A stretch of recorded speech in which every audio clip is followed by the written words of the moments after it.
இன்றைய திருப்பலி வாசகங்கள். பொதுக்காலம் 21ஆம் வாரம் ஞாயிற்றுக்கிழமை.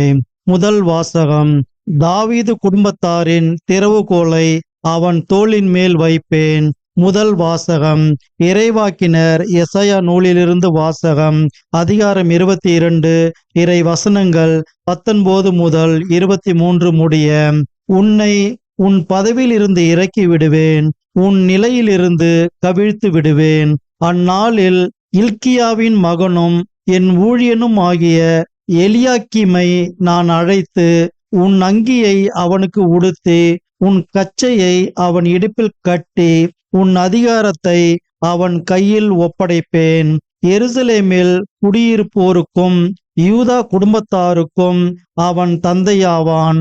அந்நாளில் தாவீது குடும்பத்தாரின் திறவுகோலை அவன் தோளின் மேல் வைப்பேன். அவன் திறப்பான், எவனும் பூட்ட மாட்டான். அவன் பூட்டுவான், எவனும் திறக்க மாட்டான். உறுதியான இடத்தில் அவனை முளை போல அடித்து வைப்பேன். அவன் தன் தந்தையின் குடும்பத்தாருக்கு மேன்மையுள்ள அரியணையாக இருப்பான். ஆண்டவரின் அருள்வாக்கு. இறைவனுக்கு நன்றி. பதிலுரை பாடல். திருப்பாடல் 138. இறை வசனங்கள் 1, 2, 3, 6 மற்றும் 8 முடிய. பல்லவி. ஆண்டவரே, என்றும் உள்ளது உமது பேரன்பு. ஆண்டவரே, என் முழு மனதுடன் உமக்கு நன்றி செலுத்துவேன். தெய்வங்கள் முன்னிலையில் உம்மை புகழ்வேன். உம் திருக்கோவிலை நோக்கி திரும்பி உம்மை தாழ் பணிவேன். பல்லவி. ஆண்டவரே, என்றும் உள்ளது உமது பேரன்பு. உம் பேரன்பையும் உண்மையையும் முன்னிட்டு உமது பெயருக்கு நன்றி செலுத்துவேன். ஏனெனில் அனைத்திற்கும் மேலாக உம் பெயரையும் உம் வாக்கையும் மேன்மையுற செய்துள்ளீர். நான் மன்றாடிய நாளில் எனக்கு செவிசாய்த்தீர். என் மனதிற்கு வலிமை அளித்தீர். பல்லவி. ஆண்டவரே, என்றும் உள்ளது உமது பேரன்பு. ஆண்டவரே, நீர் உன்னதத்தில் உறைபவர். எனினும் நலிந்தோரை கண்ணோக்குகின்றீர். ஆனால் செருக்குற்றோரை தொலையில் இருந்து அறிந்து கொள்கின்றீர். ஆண்டவரே, என்றும் உள்ளது உமது பேரன்பு. உம் கைவினை பொருளை கைவிடாதேயும். பல்லவி. ஆண்டவரே, என்றும் உள்ளது உமது பேரன்பு. இரண்டாம் வாசகம்.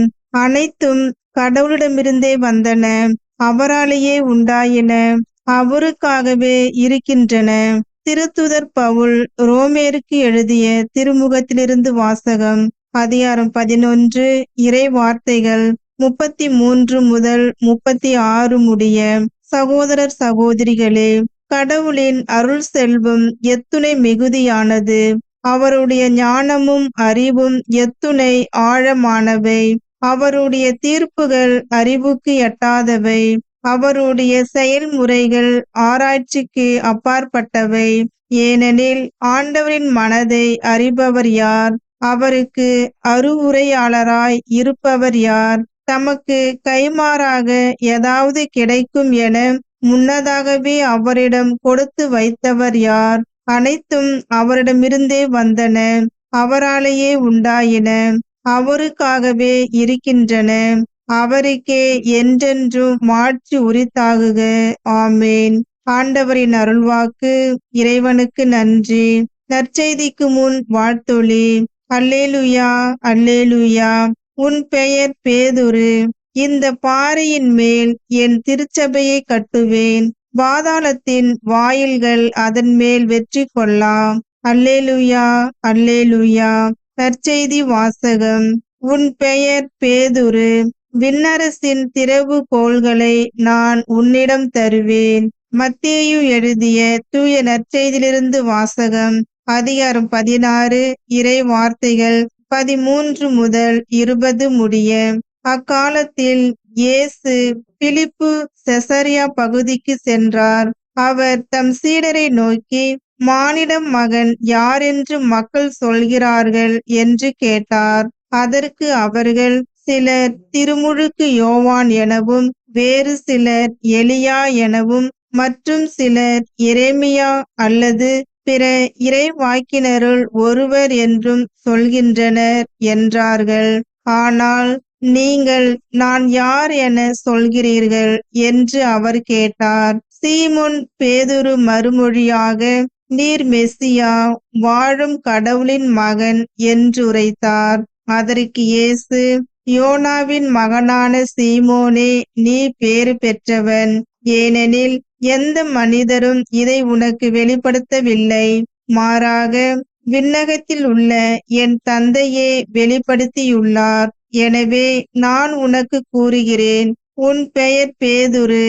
இந்த பாறையின் மேல் என் திருச்சபையை கட்டுவேன். பாதாளத்தின் வாயில்கள் அதன் மேல் வெற்றி கொள்ளலாம். விண்ணரசின் திறவுகோல்களை நான் உன்னிடம் தருவேன். மண்ணுலகில் நீ தடை செய்வது விண்ணுலகிலும் தடை செய்யப்படும். மண்ணுலகில் நீ அனுமதிப்பது விண்ணுலகிலும் அனுமதிக்கப்படும் என்றார். பின்னர் தாம் மெசியா என்பதை எவரிடமும் சொல்ல வேண்டாம் என்று இயேசு சீடரிடம் கண்டிப்பாய் கூறினார். ஆண்டவரின் அருள்வாக்கு. கிறிஸ்துவே உமக்கு புகழ்.